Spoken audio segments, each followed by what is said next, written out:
बच्चों में इम्यूनिटी ज्यादा होती है और ये वायरस बच्चों पर ज्यादा अटैक कर रहा है। कि वो रेस्पिरेटरी वायरस जी। ये रेस्पिरेटरी वायरस नहीं है। आपको किसी मच्छर ने काट लिया और आपके दोस्त को काट लिया तो आपके खून का जो मलेरिया प्रोटोजोआ है वो दोस्त के खून में जा सकता है, ना इसकी कोई दवा है तो, और उसका ट्रीटमेंट सिर्फ प्रिवेंटिव है। कोरोना में भी ये वायरस था और इम्यूनिटी का बड़ा सवाल था कि जिसकी इम्यूनिटी बहुत मजबूत है उसको कोरोना नहीं होता था, लेकिन बच्चों में इम्यूनिटी ज्यादा होती है और ये वायरस बच्चों पर ज्यादा अटैक कर रहा है। ये इम्यूनिटी का क्या मामला है इसमें?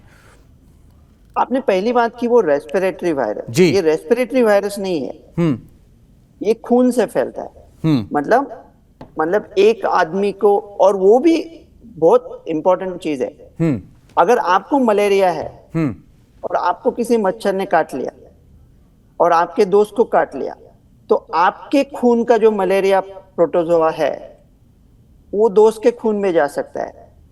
तो ह्यूमन टू ह्यूमन ट्रांसमिशन नहीं है, लेकिन एक ह्यूमन को मच्छर काट के वही मच्छर दूसरे को काटा तो हो सकता है।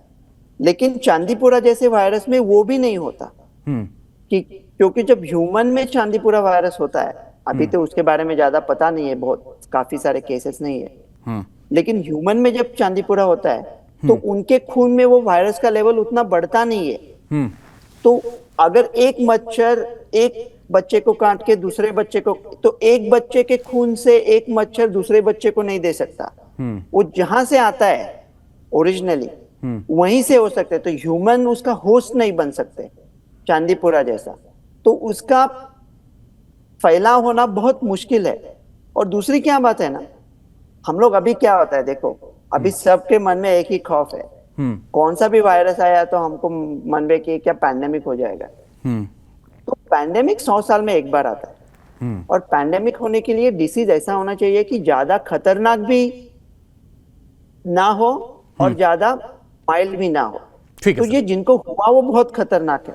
ठीक है, आप ये कह रहे हैं कि ये छूने से या साथ बैठने से नहीं फैलता है, नहीं ये जब तक किसी मच्छर के काटने से, एक मच्छर अगर एक को काट ले हो जाए फिर दूसरे को काट ले तो ही हो सकता है।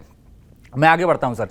अब कहा यह जा रहा है कि अगर ये वायरस अटैक करता है तो 24 से 48 घंटे में मौत भी हो सकती है। ये वायरस कहां अटैक करता है, शरीर के किस अंग पर अटैक करता है कि जान चली जाती है?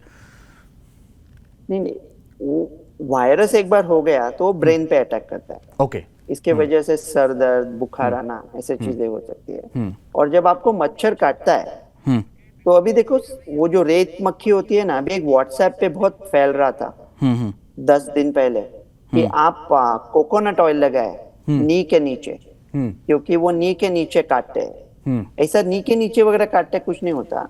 क्या होता है, वो जो रेत मक्खी होती है वो ज्यादा उड़ नहीं पाती है, तो शायद पैरों में काटती है। तो लेकिन हमारे जहाँ घुटने आते हैं वहां तो छोटा बच्चा होगा ना, तो बच्चे को कहीं पे भी काट सकता है। तो हम इसके ऊपर ध्यान रखें कि मच्छर काटे ही ना, रेत मक्खी काटे ही ना, तो उनसे बचे रहे।